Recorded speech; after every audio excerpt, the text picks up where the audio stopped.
Late fall of 2019, me, Lennart, and Sing went to visit with Erin Steven in Pasadena and teach at her school. It was a great trip, and one afternoon we took the opportunity to go and visit with Rusty Frank and Jean Veloz that also live in that area.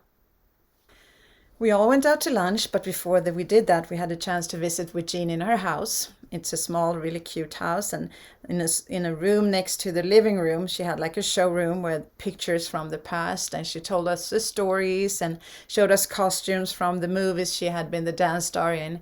Probably the most famous one is Swing Fever from 1943, and I know that some of you are familiar to it.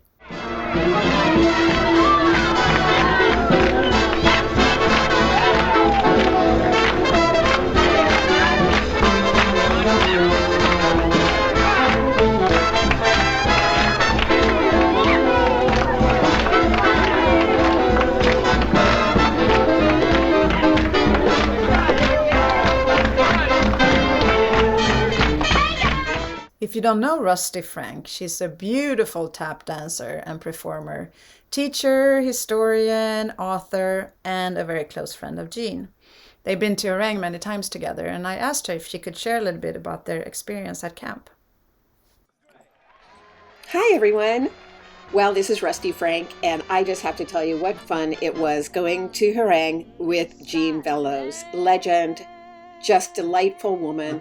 And I have so many great memories of that time. The classes where people were just fangirling, you know that expression, fangirling. They were just going nuts over her, and photos after photos after photos, and just what a kind of delightful surprise she was for everybody. I think they were used to a lot of the East Coast dancers, but to get somebody from California who is one of the big influences in Lindy Hop on the West Coast, to have her there, a real legend, living legend. And she was just so delightful. But I have to say that one of my favorite memories is that she wanted to teach everybody how to make a root beer float. Now, I don't know if you know this, but Frankie Manning, that was his favorite drink, was a root beer float, but nobody knew what it was in Herrang. So we approached Leonard about having a demonstration of root beer float at one of the meetings.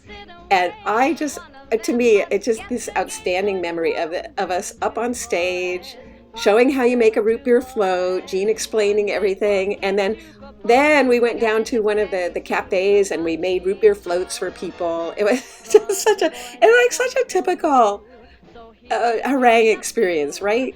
Well, I have to say that I see her still all the time, and right now during COVID times, these past weeks, I've only spoken with her on the phone because it's a little dangerous to be together.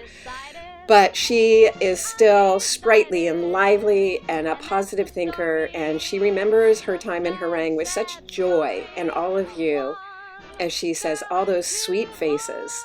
So thank you for listening, and we love Herrang. Bye.